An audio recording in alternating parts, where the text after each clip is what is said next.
Hola, hola a todos. Creo que ya está empezando esto. Todavía faltan 5 minutos, pero bueno, ya aquí nos conectamos y ya veo que hay personas que están entrando. Qué bueno que se conecten a este live, nuestro tercer live ya en LinkedIn, y pues sigue siendo como una experiencia muy interesante y novedosa para nosotros que estábamos tan acostumbrados a Instagram, pero que sentimos que se está volviendo muy buena la participación y la interacción que estamos teniendo por aquí, por esta red, las personas nuevas que estamos conociendo, que nos están escribiendo. Entonces, bueno, seguiremos aquí con estos eventos de LinkedIn. Hoy vamos a hablar de la evolución de portales web. Ese tema, digamos, pues es tan largo como ancho, pero hoy vamos como a presentar unos puntos muy específicos de dónde vienen y específicamente, digamos, qué cosas nuevas van a pasar o están pasando ya y van a potenciarse en el futuro, y que son especialmente útiles y atractivas para los distintos tipos de organizaciones y de servicios digitales. Entonces, bueno, esperamos hasta las 5 y empezamos, pero ya hay gente conectada, no se vayan, que ya en 4 minuticos empezamos la conversación hoy con Jeff León y con Julián Trujillo, que de verdad va a ser muy buena.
Bueno, aquí ya les voy a dar entrada a Jeff y a Julián, ya son las 5, entonces ya vamos a empezar. Hola Julián, hola Jeff, qué bueno que Más. vuelven, y no vuelven porque ustedes es la primera vez que vienen acá, pero vuelven a nuestros lives que estábamos en Instagram y ya otra vez aquí. ¿Cómo van?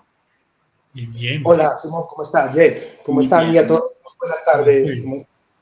muy bien. Aquí ya hay gente conectada, entonces, bueno, yo creo que podemos empezar. Yo dije hace un momentico, de pronto no todos me oyeron, que la idea es hoy hablar, digamos, de la evolución de los portales web, tanto como un poco algo de historia, como de dónde vienen y qué ha pasado con los portales web un poco en los últimos 20 años o algo así, pero sobre todo ver, digamos, hacia dónde van, ¿sí? Como que ya se empiezan a dibujar unas tendencias como tecnológicas, de usuario, de negocio, entre otras cosas, pues que vienen como a representar oportunidades para, digamos, las distintas organizaciones y sobre todo, pues, como en la acentuación digital que están teniendo todos los sectores económicos y pues que cada uno tendrá que saber su propia evolución, pero pues entender la evolución del contexto y de lo que hay disponible en el mercado, en la innovación, etcétera, pues es sumamente útil.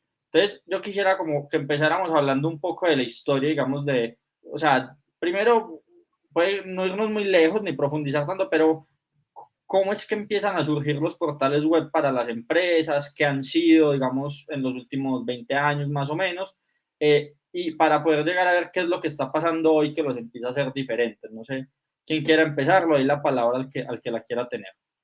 Si quieres arranco ya un poco más adelante vamos uniendo la conversación con Jeff.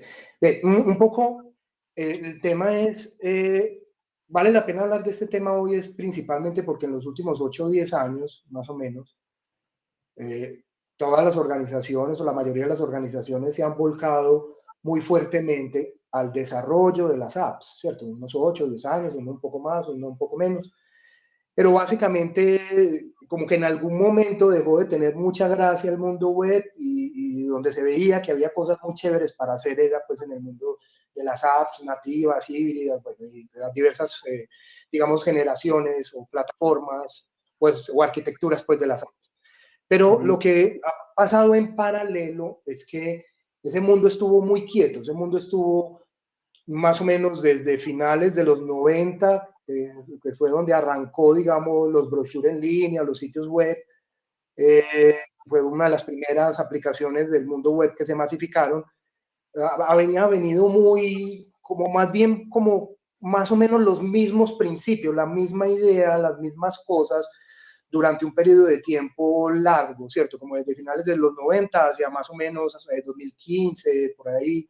O sea, que estamos hablando de unos 15 a 16, 17 años, donde las arquitecturas, las evoluciones no fueron muy fuertes en general, tanto que algunos de, tan es así pues que Gartner, pues que hace cuadrantes mágicos de tecnología, pues hace unos 2 o 3 años tomó una decisión que la verdad yo no la había visto, pues a mí no me ha tocado verlo en ninguna otra industria, es básicamente dejó de seguir publicando cuadrantes mágicos en el mundo de CMS. CMS pues son los gestores de contenido o gestores de sitios web tradicionales, ¿cierto? Entonces él básicamente dijo, aquí no hay nada más que decir, ya todo está dicho, no hay nada más para conversar, entonces dejo de publicar cuadrantes, los dejo de publicar por allá en 2019, 2018 creo que es el último, y básicamente no es que dejó de evolucionar la tecnología, sino que cambió completamente, ¿cierto? Ya dejó de ser CMS tradicionales a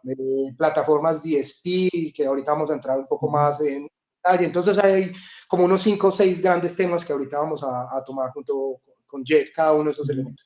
Entonces una primera idea es muy concentrados en apps, un mundo de web más bien quieto.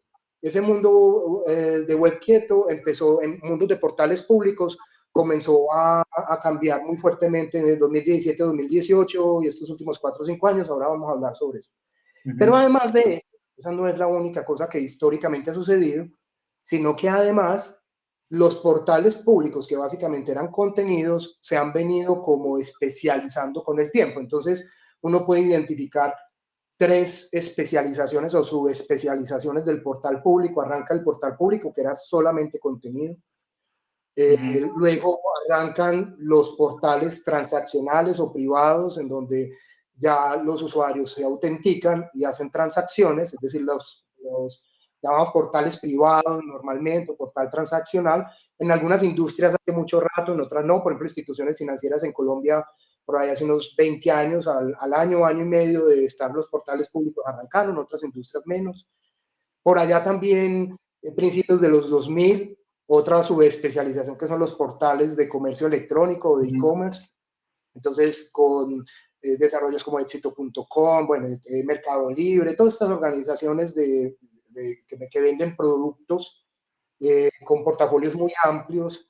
Entonces se necesitaban unas tecnologías especiales, que son los portales de e-commerce. Y digamos que la cuarta que vemos nosotros es un poco más reciente, de unos 4 años también para acá, es los portales de ayuda, es decir, las áreas para prestar servicio a los clientes ya especializadas. Entonces, en resumen, es portal público, luego le salió una patica que eran los portales transaccionales, luego le aparece otra que eran los portales de e-commerce y ahora le aparece otra que son los portales centro de ayuda. Pero los portales públicos como tal también evolucionaron. Y eso es un poco la idea. No sé, Jeff, si de pronto quisieras agregar un poco más de contexto. Pues. Sí, yo creo que para tener como claro también el término portal, porque yo quiero que me den un segundo, que es que me dicen que nos están oyendo, pero no nos están viendo, y aquí la transmisión está que sí nos ven, pero entonces voy a quitarnos y nos voy a volver a poner a ver si ocurre. Porque... Dale.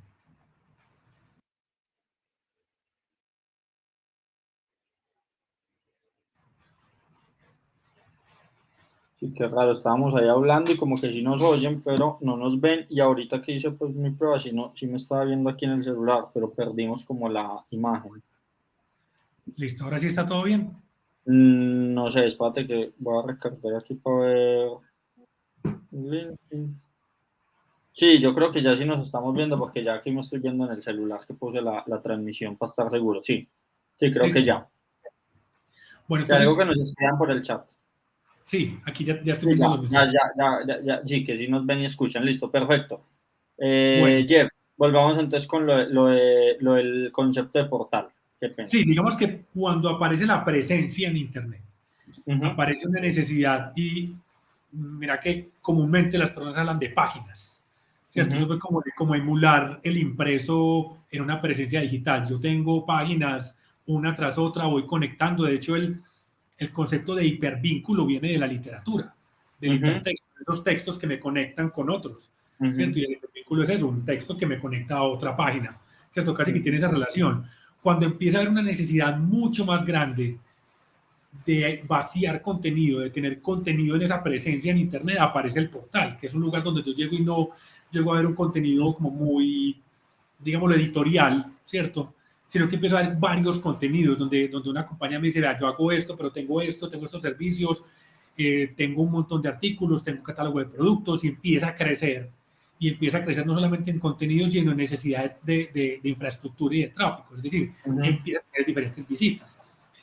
Y eso llevó también a que los portales, hablándolo, digamos, desde la experiencia de usuario, empiezan a adquirir como una característica muy compleja en la forma como presentan el contenido, ¿cierto? Que todo tiene que estar como ahí, todo se ve muy, muy, muy atiborrado, todas las columnas muy llenas, aparecen como esos requerimientos de tener todo en el portal, ¿cierto? Y eso responde también a que como usábamos antes Internet, era incorporándonos, o sea, casi que había que tomarse como usuarios esa posición. Yo me tengo que sentar, tengo que prender un computador o abrir un portátil, tengo que incorporarme, hay un mouse o hay un trackpad o hay alguna herramienta con la que yo interactúo, ¿cierto? Cuando llega el móvil, eso es un punto muy importante que menciona Julián, cuando llega el móvil y llega Internet al móvil, como empezó en 2007 con los smartphones, ¿cierto? Con este gran cambio que propuso Apple y que siguió Samsung y siguieron el resto y se creó todo un ecosistema, ¿cierto? Cambia, porque ya la necesidad del portal es, necesitamos varios dispositivos y aparece la web móvil, aparecen las aplicaciones y los portales tienen que seguir. Entonces, ¿cómo estamos en todo lado? ¿Cierto? Digamos que ese es como el punto de cómo empiezan a evolucionar los portales. Sí. En esa, qué pena ahí, Simón, en esa historia de que Jeff, entonces aparecen portal público, portal transaccional, portal e-commerce y portal centro de ayuda. La idea siempre es, cuando hablamos aquí de portales, claro, lo estaba mencionando Jeff, no estamos hablando necesariamente de dominios diferentes, puede ser perfectamente el mismo dominio o subdominios o enlaces o pues la idea es que aunque hay 4 grandes aplicaciones y 4 complejidades de administración de esos portales, la experiencia de usuario, las interfaces de usuario deben de ser lo más, digamos, estándar posible para que los usuarios no noten que están pasando de un portal público a uno transaccional. Eso todavía es un poquito difícil porque se nota mucho el mundo transaccional del portal público, pero bueno, la idea es que vamos mejorando eso pues en general en todas las organizaciones. Lo mismo cuando pasas al portal de e-commerce y cuando pasas al portal de centro de ayuda. Lo que sí es importante es que cada uno de esos portales tienen unas lógicas, unos propósitos, unas infraestructuras, unas áreas distintas que los manejan. Los portales públicos manejan unas áreas, los de centro de ayuda otras, los de e-commerce otra, los transaccionales también suelen estar manejados por otras áreas, otros equipos de trabajo. Y eso que arrancó como una página web que mencionaba Jeff, se volvió ya en una propiedad digital que tiene una serie de elementos ya más complejos que hay que coordinar. Y un poco la idea, Simón, hoy de uno de esos componentes, no de los cuatro, no vamos a hablar del transaccional, ni vamos a hablar del portal de e-commerce, de ninguno de esos dos hoy. Vamos a hablar del portal público y ojalá alcancemos al de centro de ayuda, si no lo hacemos en otro live, pero lo vamos a concentrar en el portal público, pero entender pues que el tema ya es más complejo. Sí, que aquí incluso pues les ponemos como un resumen de cómo es la evolución. Acá falta como el portal de e-commerce, pero realmente es esto que están diciendo, parte del portal público, pero ya empieza como a tener sus distintas ramas. Bueno, ¿qué tal si entonces como que le hacemos un doble clic ya no tanto como a lo que fueron los portales públicos, sino a lo que pueden ser hoy los portales públicos, ¿sí? Y como que es lo que, digamos, empiezan a cambiar y a ofrecer, y uno diría, bueno, para que una empresa tiene un portal público, justamente como que es lo que puede empezar a ganar una organización con un portal bien público, digamos, bien hecho y bien diseñado. Un portal público de última generación, ¿cierto? Ajá, porque en este momento pues hay portales públicos desde soluciones gratuitas, completamente gratuitas, páginas pequeñas, hasta cosas complejas. Lo que vamos a hablar es portales públicos de última generación. Exacto. El último modelo. Ajá. Sí, si quieres, planteemos cómo se llega y por qué se llega, ¿cierto? Y para hablar no solamente de casi que es como el estado del arte, ¿cierto? Es decir, en qué estamos hoy, qué está pasando. Sí. Pero también partamos de las necesidades de las compañías. Sí, exacto. Esa es otra mirada. Cuando hablábamos ahora, y tomemos como ese punto de partida, cuando hablamos de ese concepto de tener una página web, hay algo con lo digital, y es que lo digital parece muy simple, sobre todo ahora que tienes un dispositivo móvil, porque está ahí, ¿cierto? Está ahí como a la mano. Pero cuando hablamos de un portal, lo que pasa detrás es lo que es realmente importante, porque para las compañías aparece una necesidad urgente. Digamos que antes de considerar los portales y los administradores de contenido, CMS, básicamente se necesitaba la figura del webmaster. Es un nombre muy noventero, principios de los 2000, y es una persona que sabe cómo poner en texto y en imágenes a través de código una página online, ¿cierto? Pero cuando tenemos un periódico, por ejemplo, sería imposible de manejar eso con un equipo de webmasters que estén publicando contenido inmediato, porque un periódico o un portal de noticias tiene que publicar la noticia ya.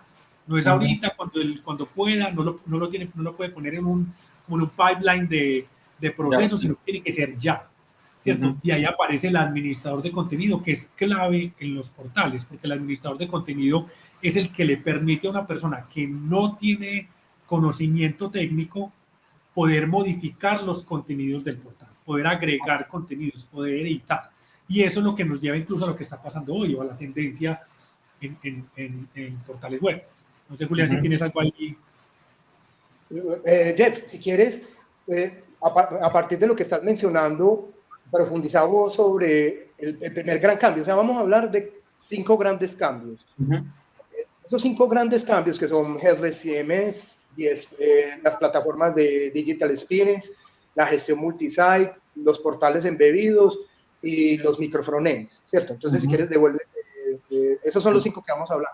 Sí, pero como acaba de mencionar Jeff, el primer cambio grande se da a nivel de la gestión de contenido, porque las herramientas de portales públicos originales eran básicamente gestores de contenido, herramientas que manejaban tanto la capa de presentación como la capa de contenido, ¿cierto? O sea, básicamente era para presentar las páginas HTML. Pero eso era su objetivo principal y único.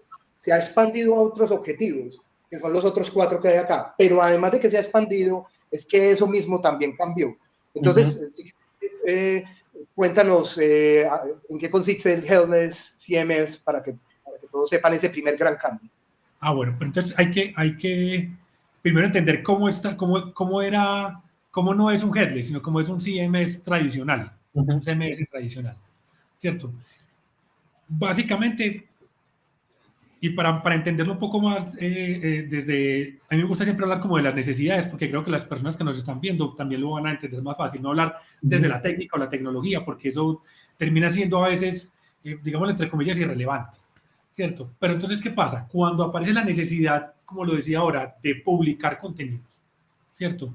Los administradores de contenidos o un CMS que es Content Management System, le da al usuario la posibilidad de editar, agregar y casi que crear su página, ¿cierto?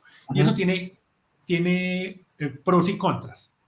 El pro es que yo puedo hacerlo sin necesidad de tener conocimiento técnico. Incluso digamos que ese concepto del CMS primero llega como a la gran empresa, llega como a estas empresas que requieren un volumen muy alto de producción de contenidos, pero con el tiempo, y por eso digamos que Julián ahora nos contaba que ya Gartner no empieza a publicar más, casi que ese formato termina agotándose porque ya permeó todo. Es decir, ya existe una plataforma como WordPress que es gratuita, que es de uso libre, que es open source, que la puedes descargar, montarla en un servidor, puedes usar plugins como uno muy conocido es Elementor, otro es Divi, donde casi que estás diseñando en el frontend.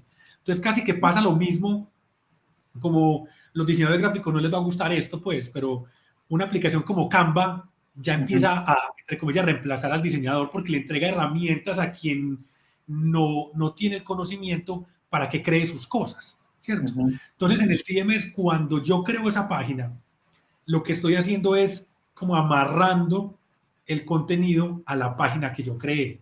Es decir, esa página queda con ese contenido único. Yo pongo el título como quiera, pongo la imagen a la derecha o a la izquierda o abajo, pongo 3 columnas, 4 columnas, ¿cierto? Hago como todo el vaciado de contenido, pero queda ahí, ¿cierto? En un CMS tradicional queda, de hecho yo lo construyo por páginas. En la arquitectura interna, yo le digo, quiero crear una nueva página y empiezo ese proceso, ¿cierto? Que puede ser tan complejo como tan fácil según la plataforma, ¿cierto? Digamos que ahí no vamos a hablar de qué tecnología lo hace más fácil o difícil, sino cómo operan de manera general.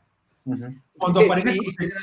Y ese acto de crear la página es tanto hacer la capa de presentación, es decir, cómo se ven los colores, el layout de página, como el contenido, ¿cierto? Realmente estás haciendo ambas cosas, ¿cierto?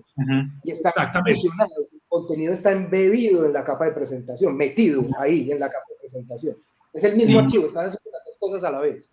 Sí, como que yo no modifico, por decir algo, no sé, que el título diga, no sé, compra ya, por poner cualquier ejemplo, sin tener que modificar al mismo tiempo qué color de letra tiene, qué tamaño va, qué tipografía, etcétera. Sí, porque el objetivo es tener el control de todo y casi que las empresas, particularmente los departamentos de mercadeo, quieren eso. O sea, y los portales han evolucionado, los CMS han evolucionado a tener ese control. ¿Qué pasa? Que cuando una compañía decide cambiar el sitio web por completo, ¿cierto? Dice que cambiamos, pongamos un ejemplo muy, muy simple, un cambio de marca o una renovación de marca. Y deciden cambiar todo el sistema de diseño, tipografías, incluso el tono, hay que volver a redactar contenidos, hay que volver a editar. Y aparte de eso, cambiaron infraestructura porque crecieron, necesitan algo mucho más grande. Toca rehacer todo, ¿cierto? No, los contenidos no los tienes amarrados al CMS que estabas utilizando. No puedes decir, quiero traerme los contenidos solos, ¿cierto? Podrías traerlos entre comillas, de pronto alguien de tecnología diría, pero los puedes traer descargando la base de datos. Pero la base de datos la crea el CMS, no la crea el usuario. Entonces la base de datos tiene una estructura y un orden para administrar los contenidos que es específico de ese CMS, entonces tampoco sería muy útil, ¿cierto? En términos técnicos. Y en términos prácticos menos, o sea, cuando yo cambio todo para una compañía, es una inversión gigante hacer. Cuando hablamos del concepto headless, y es cambiar totalmente la forma... Dale. Antes de pasar a headless, sigamos hablando de problemas que tiene cuando uno embebe el contenido dentro de la capa de presentación, es decir, hace un archivo único que tiene ambas cosas, es un archivo, el HTML con el CSS y todo está ahí pegadito. Hay muchas cosas que son un problema. Una que tú acabas de decir es, tú vas a actualizar y entonces tienes un sitio con 5.000 HTMLs y cada uno de esos HTMLs tiene una presentación distinta, y si vas a cambiar el diseño gráfico, que el rollo tan vergazo, pues porque tienes 5.000 HTMLs que modificar.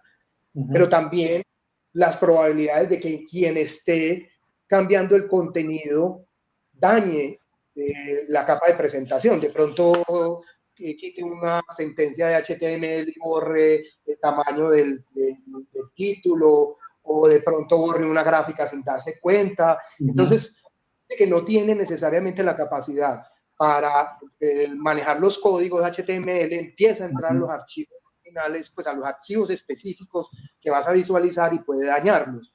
Otro problema es que tienes que hacer el contenido varias veces. Si tienes una app, entonces tienes que hacer el contenido de la web y volver a hacer el contenido para la app, y si tienes un bot hay que volverlo a hacer. Entonces el contenido lo tienes varias veces, pues lo tienes que hacer varias veces, porque cada propiedad digital tiene el contenido adentro, embebido con la comunicación, están fusionados. No lo puedes reusar en otro lado. El contenido que tienes en la página web no lo puedes usar en otro lado porque está ahí metido en la página web. Inclusive por eso es que uno se encuentra a veces que cosas tan simples como una política de uso puede estar en la web de una forma y en la aplicación de otra, porque no la actualizaron en alguno de los dos, y eso puede sonar como tonto, porque alguien diría, pero las políticas, ¿qué? Pero eso puede ser incluso un problema legal a la hora de hacer una reclamación, ¿cierto? La política la decía, pero en la web la tenéis de otra forma. Y es muy común que pase que en la gestión de un portal, sobre todo en la gestión del contenido, cuando hay mucho volumen de contenido, pasen esos son errores humanos. Pasa que la actualizó en un punto, pero no en otro, porque era copiar y pegar, por ejemplo, ¿cierto? O sea, te toca repetir, te toca replicar en varias partes, ¿cierto? No puedes como tener unificado el contenido en un solo punto y jalarlo desde diferentes partes, sino que tienes que repetir, ¿cierto? Según la necesidad. Sí. Otro problema también que es muy común con los CMS, más allá pues como del tema de modificar o cambiar la capa de presentación, es la consistencia que hay en el sistema de diseño. Es decir, que todo tenga como la misma armonía en términos de espaciado, de tipografía, ¿cierto? Si bien hay unos CMS que son muy restrictivos, y es donde está como esa discusión entre mercadeo y quien administra el sitio web, ¿cierto? Un portal de noticias está completamente restringido. Tú tienes un campo para poner un contenido, un campo para poner un título, y ya el resto lo pone el portal, pone el autor, la fecha, ¿cierto? Ya lo hace automáticamente, pero no puedes hacer mucho más, ¿cierto? Es completamente restringido y eso permite que sea homogéneo, ¿cierto? Cuando ya es muy abierta esa forma de crear contenidos, entonces empieza a haber esa disparidad entre quién crea el contenido, porque y eso es muy común cuando se habla de comunicación de marca, cuando las personas trabajan mucho con una misma imagen, a veces se ponen un poco, entre comillas, creativos. Entonces, en uno pone la letra más grande, en otro más pequeña, entonces no hay una consistencia en los títulos, por ejemplo. Y hemos encontrado mucho eso en como ese tipo de errores en grandes empresas acá, ¿cierto? Porque no hay una gestión del sistema de diseño, ¿cierto? Y eso pasa porque tanto la capa de presentación como los contenidos mismos son controlados por quien sube el contenido, ¿cierto? No están separados, como en el caso del portal de noticias, que es más restrictivo. Sí, se pierde como esa noción de sistema, que es justamente, y volvemos a la lógica como de una persona a la que dependa todo.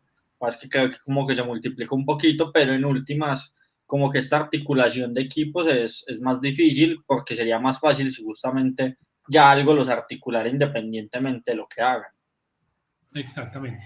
Pero entonces ahí ya viene ese cambio, que el cambio dejó de ser así, dejó de estar embebido y arranca una nueva arquitectura para gestionar los contenidos en los portales, y es el headless, el que llaman CMS sin cabeza, o headless pues en inglés, que ya cambia eso y separa las dos cosas. Si quieres ampliar un poquito para que todos ¿A qué se refiere headless? ¿Qué significa Exacto, sin cabeza? sí.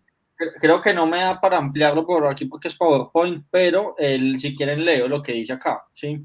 ¿Cómo lo definimos? Digamos, el repositorio de contenido denominado cuerpo está separado o desacoplado del encabezado, es decir, la capa de presentación o la interfaz. De pronto ahí la explicación es un poco más técnica de cómo están las páginas, Sí. que no todo el mundo entiende eso, entonces de pronto si lo explicamos mucho mejor.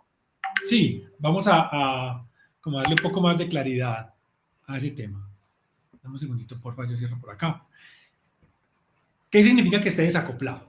Y ahí es donde hay que pensar, esta evolución lo que quiere lograr es que se cambie la forma como se crean los contenidos en los portales. Es decir, hay que pensar lo más grande, no es pensar, vamos a hacer contenidos para un sitio web, ¿cierto? No vamos a administrar los contenidos de la compañía y cómo los podemos poner en diferentes activos digitales. Eso implica que yo empiezo a definir una arquitectura de contenidos. ¿Qué tipos de contenido tengo? Si son artículos, si son banners, si son carruseles, si son cards, qué tipo de contenidos son y cómo los creo y dónde los ubico, ¿cierto? ¿Por qué? Porque van a estar separados o desacoplados de cómo los voy a presentar. ¿Cierto? Y el hecho de que, digamos que el objetivo o la ventaja de que sea así es que yo puedo crear contenidos que puedo consumir en un sitio web. Por ejemplo, una empresa puede decir, venga, yo tengo unas promociones y esas promociones las pongo en el header de mi portal, ¿cierto? Pero también quiero que esa misma promoción la consuma la aplicación móvil. Y también quiero que esa promoción la consuma un tótem que tiene una tablet en un centro comercial o que tiene una pantalla en un centro comercial, ¿cierto? Y todo eso pasa cuando yo solamente subo un contenido. Porque el contenido aparece en un punto y yo desde cualquier activo digital lo jalo, ¿cierto? Yo podría desbaratar, podría ser un cambio, el ejemplo de ahora, podría ser un cambio de marca, podría ser lo que sea, ¿cierto? Desbaratar completamente y reconstruir cómo jalo esos contenidos, pero los contenidos siempre están ahí.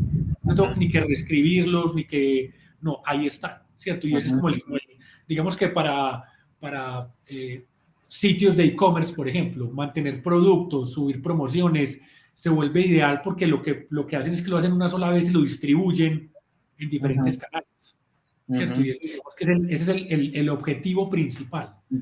Funciona. De manera interna es pensarlo de dos formas. Pensar una cosa, yo cómo tengo el front-end o el diseño, ¿cierto? Lo que el usuario ve y cómo construyo ese contenido para que realmente sea útil tanto en el front-end como en mis otros activos digitales. Y para lograr eso que estás diciendo, para que la gente se lo imagine, es que esa herramienta se partió en dos. Antes era una sola herramienta donde tú hacías una página HTML, donde están las instrucciones de visualización y donde está el contenido, en la misma herramienta. Pero aquí, en estos tipos de CMS de última generación o CMS headless, vos tenés dos componentes en el software. Un componente maneja la capa de presentaciones donde están las instrucciones de cómo se ven los títulos, cómo se ven las gráficas, cómo se maneja el layout, bueno, todos los elementos de capa de presentación. Y en otro componente distinto, en otro lado, tienes el gestor de contenido. El gestor de contenido básicamente se preocupa solamente por estructurar el contenido. Digamos que si yo tengo la página de un pregrado en una universidad, entonces hay 10 cosas que le voy a decir a los aspirantes, esas 10 cosas están estructuradas, pero están en otro lugar. Y estas dos capas conversan a través de unos sistemas de unas maneras de comunicación de última generación que se llaman APIs, es decir, básicamente la capa de presentación simplemente hace una llamada al gestor de contenido y dice, necesito, no sé, el pensum del pregrado tal, y entonces toma ese contenido y lo pone en la capa de presentación. Pero al estar en la capa de contenido, también una puede hacer lo mismo, el bot, un kiosco. O sea, al estar en un solo lugar todo el contenido, todas las propiedades digitales empiezan a llamar a ese contenido que está apificado, lo empiezan a llamar. Entonces, vos tenés el contenido en un solo lugar y ese lugar podés actualizar todas las propiedades digitales. Además de que quien actualiza el contenido no entra a la capa de presentación de los canales. O sea, no es que entonces el experto en producto, digamos, cuentas corrientes, el que sabe mucho de cuentas corrientes y va a actualizar alguna característica, entra, actualiza el contenido, pero ya no toca la capa de presentación de ningún canal, no entra a la capa de presentación ni de web, ni de la app, ni del bot, ni de ningún lado. Básicamente actualiza solo y exclusivamente el contenido. Entonces, lo que hace es independizar completamente el contenido de las diversas capas de presentación, logrando que se explote el contenido al máximo sin dañar las capas de presentación de las diversas comunidades digitales. Adelante, Jeff, dale. Sí, miremos un ejemplo y algo como muy simple. Digamos que hay un portal que tenga 200, 300 páginas, contenido, y ya está distribuido, está montado en un sistema headless, ¿cierto? Y quieren de pronto crear una nueva forma de presentar el contenido al usuario, o digamos que abrieron una marca en otro país y por alguna razón esa marca no puede ser la misma, no puede ser el mismo sitio web, ¿cierto? Entonces hay que mostrarle a ese usuario el mismo contenido, ¿cierto? Pero de otra forma. Sí. Yo puedo incluso testear, yo tengo mi sitio en vivo, yo tengo la capa de contenido, yo puedo crear un espacio donde yo testeo cómo jalo ese contenido, no tengo que, es más eficiente incluso para el diseño y el desarrollo, porque yo lo que hago es conectar ese nuevo diseño al contenido que ya tengo y puedo previsualizar con el cliente y mirar, qué pensar de esto, ¿cierto? Se puede con contenido real, ¿cierto? Sin tener que mirar, sin tener que repetir, sin tener que hacer como un dummy muy complejo, ¿cierto? Hago algo mucho más sencillo y puedo inclusive verificar qué tan eficiente es, ¿cierto? Eso es un caso de uso, por ejemplo, que me parece muy versátil, porque esta forma de administrar los contenidos, esta forma de implementar un portal, lo que abre son posibilidades, ¿cierto? Casi siempre cuando empezamos a hablar de esto, digamos, con clientes, lo que pasa en Experience es que empiezan como a ver más allá, ¿cierto? Empiezan como a ver más posibilidades, como de casi que las preguntas son ¿y qué más puedo hacer? O si podría hacer esto, porque ya abre la posibilidad no caer como en esa casilla de la página web, ¿cierto? Como queremos cambiar la página web. De pronto no es ese como el requerimiento, ¿cierto? Porque es como muy cerrado.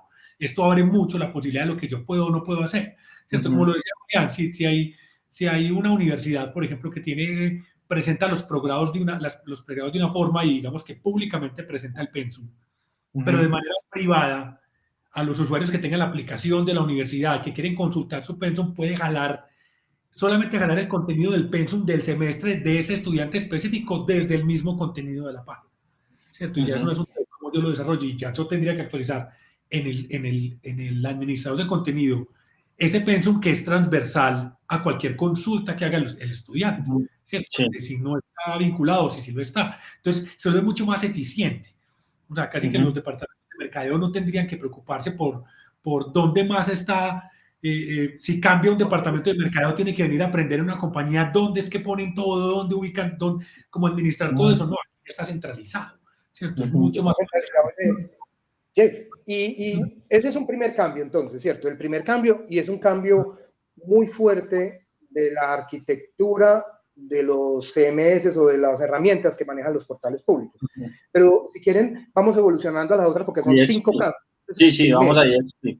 Este es el primero. El segundo, si les parece, vámonos a hablar un poquito de 10 platforms. Si quieren, yo comento pues unas cuantas cosas y abrimos la discusión. Adelante. Otro gran cambio es que originalmente los software que administran los portales públicos solamente sirven para gestionar contenido y capa de presentación, nada más. O sea, básicamente son unas maneras de presentar en la web. Y entonces cuando uno quería montar cosas más complejas, como por ejemplo hacer un journey de onboarding, por ejemplo, un journey de que la persona se vincule, bien sea que se quiera convertir en usuario o eventualmente en cliente, o quiero que se registre, o etcétera, etcétera. Pues quiero hacer más cosas que solamente mostrar contenido. Normalmente a todos nos ha tocado utilizar herramientas de desarrollo externas al portal y integrarlas de alguna manera con el portal. Eso significa que tienes que jalar recursos de otras áreas, mirar la compatibilidad, mirar si pueden funcionar, y eso pues tiene todo un cuento, pues, ¿cierto? Para dotar de funcionalidad más amplia a los portales públicos. Sí. Ya con esta nueva generación, ya lo que pensaron es, no, venga, pero ¿por qué un gestor de portal público solamente debe manejar contenido y capa de presentación? ¿Por qué no puede manejar journeys? ¿Por qué no puede manejar inscripciones? ¿Por qué no puede manejar onboarding? ¿Por qué no puede manejar personalizaciones? ¿Por qué no puede manejar campañas? Entonces aparece lo que se llaman las DXP Platform o Digital Experience Platform. Un Digital Experience Platform o DXP Platform ya es entonces un CMS headless, como mínimo son headless, pero además adquirió capacidades funcionales adicionales. Normalmente las capacidades adicionales son la creación de usuarios, la autenticación de esos usuarios, la creación de journeys, la administración de esos journeys. Por ejemplo, el onboarding es un journey que se maneja pues a ese nivel. Y la personalización del contenido, realizar campañas, es decir, ya cuando yo tengo una plataforma DSP, soy capaz de, por ejemplo, presentarle unos contenidos y unos banners y unos pues, contenidos, definición de contenido amplia, que puede ser un banner, un texto, un PDF, a unos públicos y a otros públicos presentarle otra cosa, ¿cierto? ¿Por qué? Porque el portal público ya identifica al usuario y ese usuario tiene una campaña específica que tiene una personalización del portal. Entonces, miren que básicamente lo que uno hace con una DSP platform es llevar funcionalidades que antes tenía que desarrollar por aparte. Por ejemplo, nosotros en un cliente con una universidad, en su momento, venga, pero usted solamente tiene usuarios cuando se matriculan, pero todos los aspirantes, se matricula uno de cada 10 personas que están en el sitio web.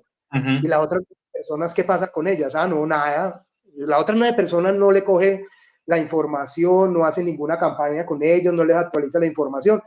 En un esquema tradicional de CMS, esa capacidad hay que desarrollarla por aparte. O sea, el área de tecnología tiene que ir a hacer un desarrollo y eso se demora un tiempo, mientras que en un DSP Platform eso está embebido en el producto. O sea, el producto es también un canal que gestiona usuarios. De esa manera, no tienes que hacer desarrollos y libera capacidades del backend para el manejar esas interacciones. Sí. Es entonces el segundo gran cambio. Jeff, no sé si de pronto quisieras comentar algo ahí alrededor de... Sí, y también como para hacer ciertas claridades, porque digamos que desde el punto de vista de tecnología o un departamento de IT, pues podría decir, no, es que eso, pues, eso ya existe, ¿cierto? Y realmente lo que pasa detrás cuando una compañía empieza a gestionar sus usuarios, empieza a gestionar sus contenidos, empieza a tener ciertas ofertas que son públicas y otras que son privadas, lo que sucede es que se vuelve como una colcha de retazos la infraestructura de activos digitales. Es decir, por aquí tiene algo, por aquí contrata un desarrollador para otro, sí, y pongámoslo como en el más popular, que es el que usan más que todo las pymes, ¿cierto? Que es WordPress, por ejemplo. WordPress tiene un montón de posibilidades, pero esas posibilidades están atadas a productos de otros fabricantes o a desarrollos a la medida. Y hay algo muy importante con este tipo de plataformas que a veces se pasa por alto cuando se habla de tecnología, y es el soporte que está detrás, ¿cierto? Lo que sucede, la relación que tengo yo con el proveedor de este tipo de infraestructura. Así es que si yo tengo todo eso fragmentado, me toca hablar con 3, 4 compañías y es muy común que empiece como tirarse la pelota, pues, ¿cierto? Como decir, no, esto no me corresponde, esto sí, no, es que esto es culpa de la otra base de datos, que no se puede conectar, y termina como muy difícil esa gestión, ¿cierto? Y el mismo concepto de headless en los contenidos aplica también en estas plataformas a la gestión de usuarios, es decir, la plataforma se encarga de organizar los usuarios de una forma y empezar a catalogarlos y empezar a conectarlos con experiencias diferentes, ¿cierto? Que pueden ser tanto de integraciones que yo tenga en la plataforma, pero también de desarrollos que yo haga externos, ¿cierto? Porque eso no es que la plataforma pueda hacer todo. La plataforma tiene una infraestructura ya como inmersa para, digamos, lo más obvio, que es cómo ingresar el usuario y cómo almacenarlo y cómo seccionarlo, segmentarlo, ¿cierto? Cómo agruparlo. Pero yo puedo consumir esa información desde diferentes partes también, ¿cierto? Entonces le puedo dar los contenido especializado, puedo hablar ya de personalización, que digamos que eso es una característica que ya, si lo tengo fragmentado, no lo puedo hacer porque no sé si a veces han interactuado con portales donde tienen que loguearse una vez para usar la aplicación y volverse a loguear para el portal, ¿cierto? O tener una identificación en una parte del portal, pero otra identificación en otra. Entonces dice, pero ¿por qué todo esto no es lo mismo?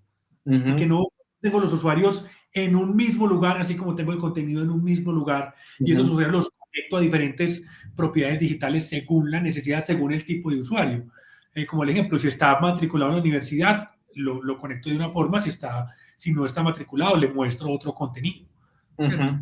Sí. Que lo hace todavía más grande, o sea, las posibilidades vuelven y crecen aquí también. Cuando hablamos de DXP, ya no estamos, miren que ya no estamos hablando ya el mismo nombre no se refiere a un sistema, sino que está hablando de la experiencia digital del usuario, ¿cierto? De cómo una plataforma gestiona la experiencia digital del usuario. Ya no hablamos de páginas web, ya no hablamos de aplicaciones, sino hablamos de un ecosistema de algo que es multicanal o omnicanal. De acuerdo. Y entonces aquí vamos ya con tres entonces capacidades de estos nuevos gestores de portal. La primera capacidad es la capacidad de manejar la capa de presentación, es decir, el canal, el portal propiamente dicho, separado del contenido, ¿cierto? Ya no sino separado. La segunda capacidad es administrar el contenido como un ente independiente que puede ser consumido por diferentes propiedades digitales, no solamente por el canal web. Ese es el segundo. Y el tercero es el módulo de usuarios y de journeys, que es de journeys y campañas, que es un módulo que puede identificar, crear usuarios, autenticar usuarios, crear journeys, generar journeys, hacer personalizaciones, campañas de la propiedad digital. Entonces ya vamos, miren que ya no vamos en una cosa que solamente manejaba capa de presentación y contenido, no, ya vamos, capa de presentación o gestión del canal propiamente dicho, la de contenidos para múltiples canales y la de usuarios. Pero el tema todavía no termina y nos faltan otros dos más en la evolución. Sí, solo para hacer como un pequeño resumen con el mismo resumen que estás haciendo, o sea, lo que permite este DXP es, digamos, tener en cuenta todas las cosas que hace el usuario también respecto de mí, y en últimas también tiene sentido que esto aparezca cuando ya hay empresas que cada vez son más 100% digitales, y entonces todas sus experiencias, todos sus momentos de relación pues tienen que estar mediados digitalmente, y pues no me puedo limitar solo al contenido, tengo que pensar en todos estos momentos que va a haber. Sí, mira que aquí ya la concepción del portal no es de mero presentador de contenido, ya es una gestión de la experiencia digital de los usuarios, estás haciendo ya producto digital, propiedad digital. En la anterior, como mencionó Jeff hace un rato, en la anterior fase vos lo que hacía era páginas web, un sitio web. Aquí ya no estás haciendo páginas web o sitios web, ya estás haciendo es canales digitales, propiedades digitales que tienen un alcance bastante mayor, y todavía nos faltan otras dos cosas más que hacen esos gestores de propiedad digital. Y ya vamos a pasar, pero solo una acotación muy breve, que esto siempre lo decimos en Experience y creo que es el momento de que lo digamos también en este live, muestra que todo este diseño sobre estas cosas, sobre estas plataformas, etcétera, siempre implican irse como a las capas de más arriba, cuál es el modelo de negocio que hay detrás, cuál es la oferta de valor que hay detrás, etcétera, que siempre lo decimos, pero pues había que decirlo también aquí hoy. Sí, sí, aquí se trata, porque al final si uno se monta en una plataforma de estas, que son más costosas y complejas, pero no evoluciona su concepto y sigue lo que sigue básicamente es haciendo un sitio web, pues obviamente está gastando un dinero que no se justifica, porque estas plataformas son más complejas y más costosas. Hay que hacer una evolución desde simplemente un sitio web hacia una propiedad digital o un canal digital, ¿cierto? Y eso implica elementos de definir la oferta, el modelo de negocio, la definición de canal, la definición de servicio, la experiencia de usuario, interfase de usuario, ¿cierto? Es una definición más amplia. Nos faltan 2, 3 cambios grandes. Entonces, si quieren, continuamos, ¿les parece? No sé si hay alguna pregunta. Yo creo que voy a decir algo cortico. No, yo creo que algo para complementar también y es la necesidad del usuario alrededor de este tipo, o por qué este tipo de desarrollos de infraestructuras tan complejas. Y es que, de alguna forma, el consumo digital nació primero como algo contemplativo, es decir, yo tenía que desplazarme al sitio web de la empresa a casi que a ver, ¿cierto? A leer o a consumir un contenido, pero no había una relación mía directa, o sea, esta empresa no sabía quién estaba al otro lado, ¿cierto? En la medida en la que, y esto va muy de la mano, o sea, la razón por la que esto también existe hoy es porque las velocidades de conexión aumentaron, ¿cierto? La capacidad de transmitir contenido aumentó. La misma evolución de cómo seguir y cómo conocer esos hábitos de los usuarios también empezó a crecer. Digamos que el SEO, por ejemplo, hace gran parte de estas necesidades. Y conocer a esos usuarios y entender que ya los portales no son para contemplar, sino para interactuar. Un usuario llega aquí a hacer una actividad.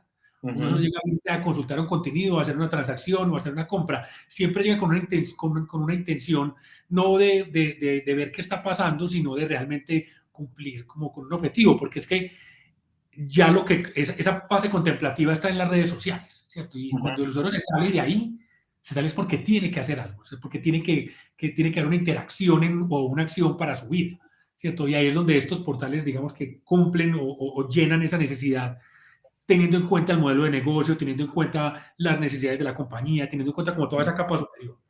Listo. Pasemos a Multisite, que ya nos está empezando a coger el tiempo, pero todavía hay mucho que hablar. Bueno, entonces en gestión multisite, ¿qué pasa? Entonces, continuando con esos cambios hacia una propiedad digital, es decir, todo esto es la evolución desde crear un sitio web que utilizaba una herramienta de CMS, ¿cierto? Clásica, hacia una propiedad digital en donde los usuarios hacen más que solamente consultar contenido, hacen muchas más cosas, interactúan, hacen transacciones, reciben servicios. Otra de las cosas que va sucediendo también en esa historia es que las empresas vamos teniendo diversos portales, ¿cierto? Entonces, a nosotros nos gusta poner como un ejemplo un poquito extremo. Piensen en una multinacional como decir, no sé, voy a decir Sony, pues por decir alguna cosa. Sony puede estar en 140 países en el mundo, por ahí unos 60 idiomas fácilmente, 40 y pico de idiomas como mínimo, por ahí unas 10 unidades de negocio, es decir, mal multiplicados puede tener por ahí, no sé, unos 1.500 dominios, 1.500 sitios, ¿cierto? Probablemente más. Pónganse a pensar la administración de 1.500 cosas, ¿cierto? Toda la gente que interactúa, todo lo que hay que cerciorarse que suceda, toda la administración de eso. Entonces, aquí nuevamente hablamos de megasitios. Estos megasitios ya son, pues obviamente, muy, muy grandes, pero a nuestro nivel también pasa, no digamos que tan extenso como puede ser una multinacional global, pero las empresas empiezan a atender entonces, por ejemplo, que un portal para personas naturales, un portal para empresas, un portal para pymes, un portal para los distribuidores, un portal para los empleados, y empiezan a abrirse en diferentes portales, y entonces ya empieza también una administración federada del contenido y del portal. Entonces el portal de personas lo maneja este gerente de producto con este gerente de canal, y este de empresa lo maneja este gerente de producto con este gerente de canal, y se abre ya una administración compleja. A diferencia de un sitio web tradicional de información, básicamente el área de comunicaciones era la que actualizó, o marketing, normalmente marketing, comunicaciones, o sea, había una sola área, normalmente una o dos personas que actualizaban todo el sitio, pero es que estamos hablando de sitios que tienen 100, 200, 300 HTMLs, pero cuando vos ya sitios tienen 5.000, 10.000, 30.000, 40.000 HTMLs, que son 5 o 6 dominios, entonces ya vos ves que la administración la realizan 100, 150 personas, porque hay personas que ponen contenido, otras personas ponen el sistema de diseño, otras personas hacen la arquitectura de información, eso está pues dividido, ¿no? Ahí es donde se vuelve entonces. Dale. No, solo quería decir que se empiezan a especializar mucho las capacidades ya, por ejemplo, de quien crea contenido, no solamente el copy creativo, ahora, por ejemplo, un copy de servicio, y ahora luego el copy creativo que a las cosas de publicidad las haga así, y luego ahora el que instrucciones, por ejemplo, técnicas las haga. Empiezan a especializarse muchísimo esa creación del contenido. Que por ahí hay un meme que circula cómo cambió la cosa, porque antes, cuando había sitios web, el webmaster, que es lo que mencionaba Jeff al principio, el webmaster hacía todo. O sea, había una sola persona que manejaba el sitio web, pero claro, era el sitio web que hacía una sola cosa. Hoy en día eso que hace el webmaster, entonces hay diversos tipos de gestores de contenido, hay SEOs, hay gente de UX, hay gente de UI, entonces ya son como 10 roles lo que hacen, lo que en ese momento el webmaster hacía en un sitio pequeño, ahora lo hacen 5, 6, 7 roles en diferentes áreas. Esa administración, entonces estas plataformas de portal público tienen, eso se llama, digamos, en estos mundos el entitlement o las autorizaciones, son los gestores de autorización. Entonces gestionan la autorización. Por ejemplo, fulanito de tal hace parte del equipo de producto tal que tiene autorización para cambiar los contenidos de esta sección del sitio. Y fulanito de tal puede cambiar la capa de presentación de esta sección del sitio o del sitio completo. Y ahí vos administras todos los roles, asignaciones, alcances de todo el equipo, porque ya estás hablando de una propiedad digital que ya son muy complejas para ser administradas solamente por un pequeño grupo. Ya son manejadas por grupos mucho más amplios y necesitas coordinar esas actividades. Entonces, sí, digamos que incluso, a ver, en un CMS tradicional también hay usuarios con roles, ¿cierto? El asunto, digamos, con estos tres estos portales de los que estamos hablando, ¿cierto? Que casi que es que se monta uno encima del otro, ¿cierto? No es que o es headless o es DXP o es multisite, no, es headless, pero cuando es DXP también es headless, ¿cierto? Y cuando es multisite tiene todo detrás, ¿cierto? Entonces es realmente a la gestión multisite hay que sumarle todas las ventajas y versatilidad que tienen las dos capas de abajo, ¿cierto? Es decir, en el escenario, por ejemplo, de tener un sitio o un portal personas, un portal empresas, un portal pymes, ¿cierto? Yo puedo tener un contenido transversal para todas gestionado por un equipo. Entonces, es una sola vez de contenido que se consumen los tres y ahí aparece headless, ¿cierto? Pero tengo usuarios registrados donde a cada uno le muestro contenido personalizado, ¿cierto? Donde tengo unos journeys definidos, bien sea personas o empresas, y administro mis usuarios o clientes. Ahí está DXP, ¿cierto? Y todo está en la misma infraestructura. Equipos gestionados con roles, ¿cierto? Tengo una infraestructura que me soporta esa demanda de usuarios, esa demanda de conexiones, toda en un mismo lugar, ¿cierto? Ahí está la gestión. Entonces, eso digamos que es lo que hace que sea, que no, para no caer, digamos, en decir, no, es que esto ya existía, ¿cierto? Porque, pues sí, usuarios con roles desde los CMS iniciales existen porque eran necesarios. El administrador, el superadministrador, el editor, el autor, etcétera, ¿cierto? Pero acá casi que uno construye el rol y define qué puede y qué no puede hacer con la variedad. Sí. Exacto. Sí, los roles se vuelven más complejos porque ya es un pedazo o un dominio o un subdominio o una sección, ¿cierto?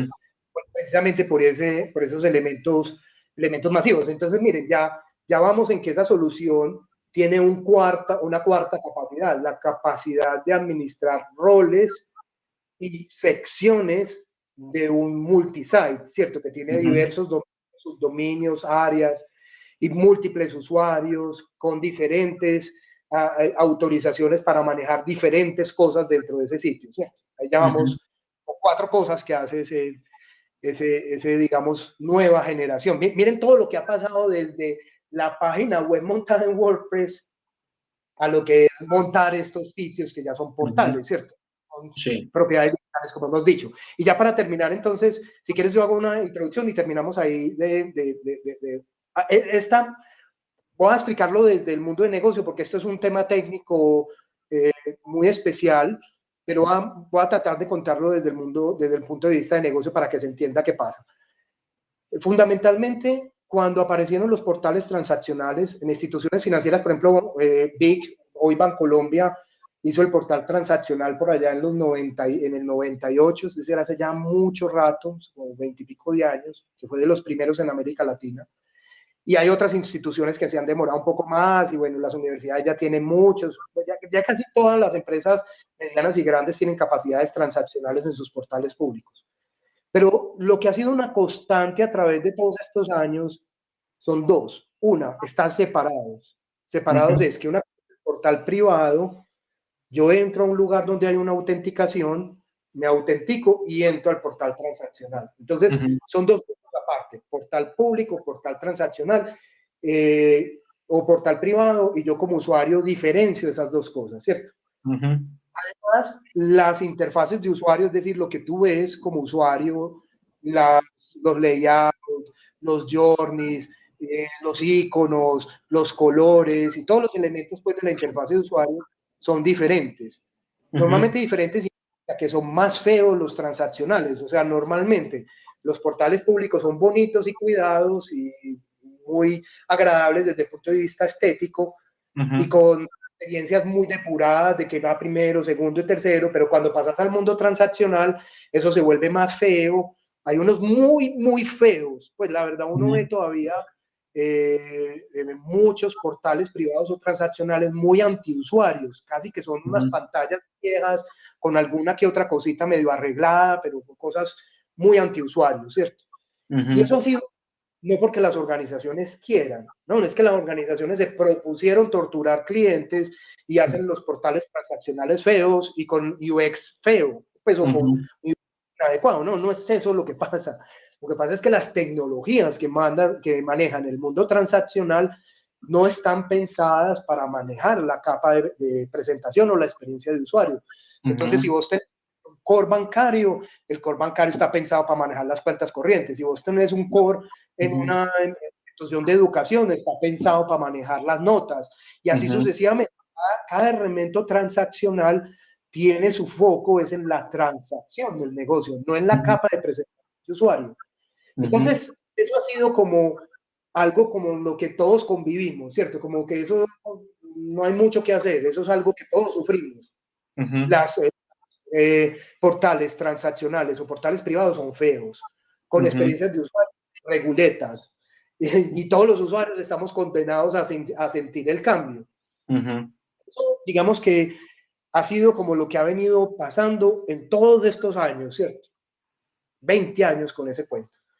Pero en los últimos 4 años la cosa está cambiando en estos tipos de plataformas. ¿Qué está cambiando? Básicamente está cambiando que dos cosas están pasando, ¿cierto? Una, los sistemas transaccionales se están volviendo cada vez más modular, los microservicios. Los microservicios es que ya no es una, por ejemplo, el saldo, el movimiento, la transferencia o todos los elementos de un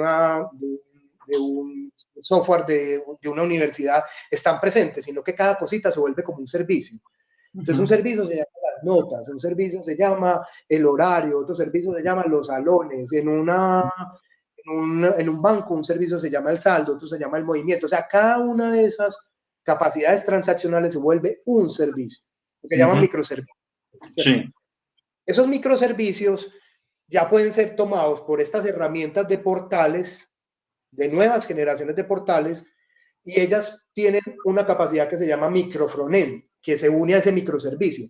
Un microfrontend es como un encapsulamiento de la capacidad transaccional, y ese encapsulamiento es para que se vea bonito, se vea chévere, se vea muy orientado al usuario. Entonces ya no es necesario que vos hagas una cosa fea y antiusuario, sino que la misma herramienta que usa el portal público, que es muy bonito, muy agradable, muy orientado al usuario, ese mismo portal público tiene herramientas para cambiar la capa de presentación del transaccional. Es decir, ya no estamos condenados a que lo transaccional tiene que manejar la capa de presentación al usuario final. Y hacerlo mal como lo hace hoy. Pues mal en el sentido de no funcional, sino en el sentido de estética y de experiencia. Sino que ya el portal público coge eso. Entonces, el portal público encapsula la transacción y al encapsularla la puede presentar en la página o en el portal de manera muy agradable, muy parecida al resto del sitio, en cualquier lugar. Ya no necesitamos separar el portal transaccional del portal privado, del público. Pueden estar embebidos, que es lo que llamamos acá portal embebido. El portal embebido es que vos mezclas la transacción, el contenido y todo se ve en una interfaz de usuario muy agradable, ¿cierto? Sí. Quisieras como agregarle para que se entienda un poco el concepto. El concepto es un cambio muy fuerte. Todos estos Todos estos elementos que hemos hablado cambian mucho la manera en que se consigue un portal público, y esto es uno de los más fuertes, porque este cambia además arquitectura técnica. O sea, este es un nuevo tipo de arquitectura técnica para poder funcionar así. Dale, Jeff. Exacto, sí, y justo en esa parte técnica quería como hacer el énfasis, porque parte de jalar esos contenidos o parte de mostrar esas transacciones implica que la consulta o como se jalan puede venir de diferentes infraestructuras, ¿cierto? Y al traer eso de diferentes partes y tener conexiones como únicas, ¿cierto? No hacer una conexión para traer todo y esperar que todo llegue en la consulta que yo hago de contenidos o de información, sino que la hago dirigida a cada una de esas, de esas infraestructuras que están separadas, ¿cierto? Hace más eficiente la experiencia del usuario porque la información le llega mucho más rápido. Sí. Algo que uno... Dale. Y eso es un punto, qué pena ahí, porque por ejemplo, en portales universitarios, uno entra, el de notas es una cosa, el de clase es otra cosa, y cada uno, como son separados, cada uno tiene una experiencia diferente. Entonces, este es de una manera, este es de otra, este es de otra, este es de otra. Pero lo que vos estás diciendo es muy importante, es, hombre, cada una de esas infraestructuras que son distintas porque son aplicativos distintos, ya pueden ser presentados de manera homogénea, porque es el portal público el que lo presenta.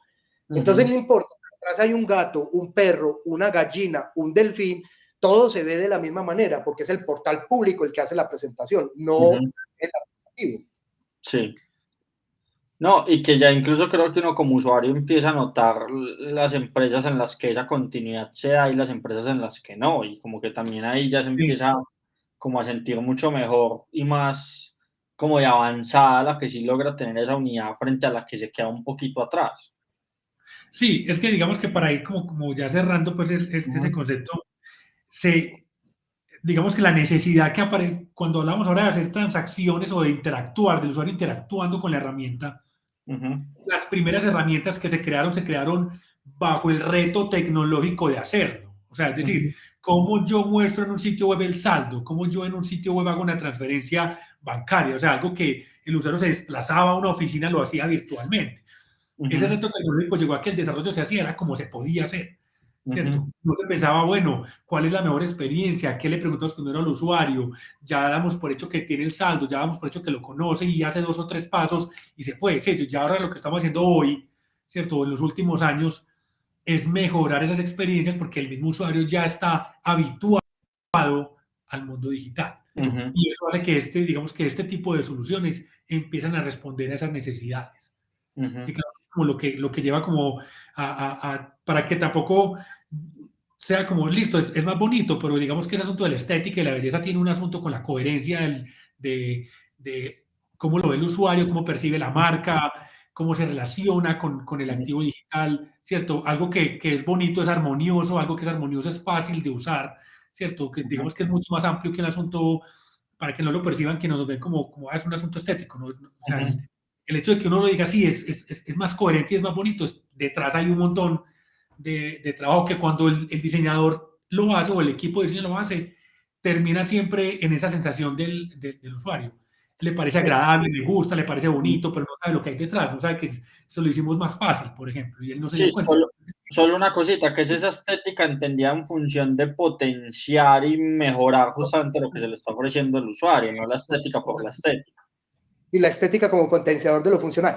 Y Simón, y yo creo que de pronto como para finalizar de parte pues de mí es, hombre, mucho ha cambiado entre los CMS que soportaban páginas web a las herramientas de DSP Platform que soportan propiedades digitales.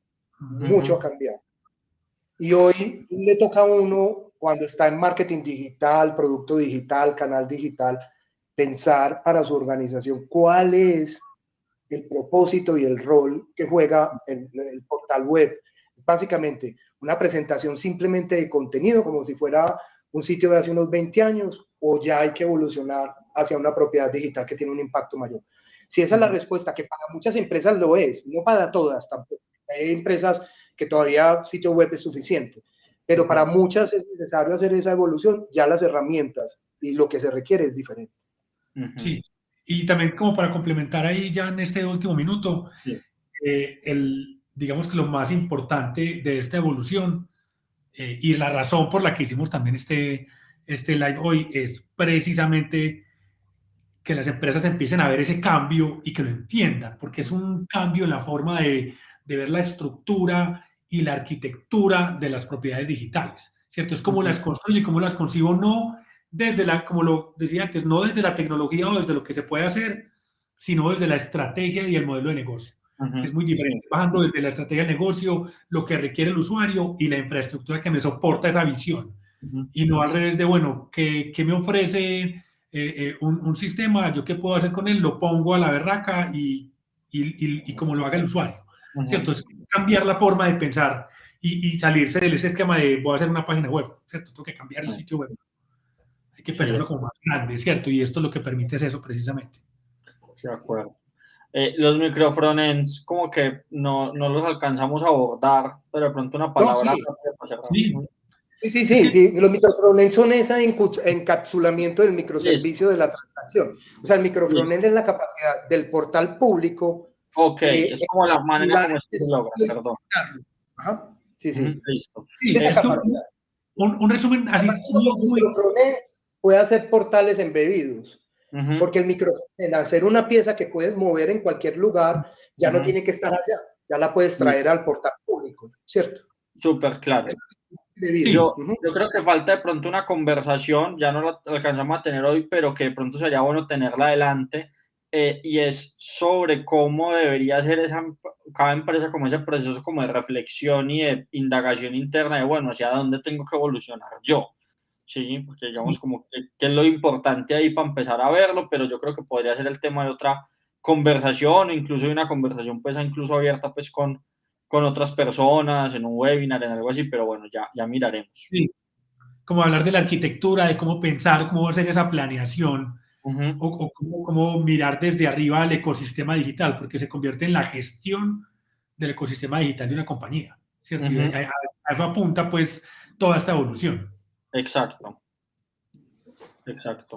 No, bueno, yo de verdad que les agradezco mucho, incluso nos pasamos de las 6 un poquito, pero la conversación estuvo muy buena y definitivamente creo que quedó empezada, pero la idea es ir desarrollando a lo largo pues de estas semanas y estos meses un poco más de lo que desde aquí empezó, pero digamos profundizando más en el tipo de decisiones, de cambios, de herramientas de diseño, etcétera, que digamos tienen las compañías para enfrentar como esta evolución de los sitios web. Realmente esto fue como, pues de los portales web más bien, fue como el abrebocas al asunto. Entonces les agradezco de verdad mucho su tiempo. Súper. Bueno, gracias a todos, muchas gracias. Simón, chao, Jeff, chao a todos, muchas gracias. Bien, chao.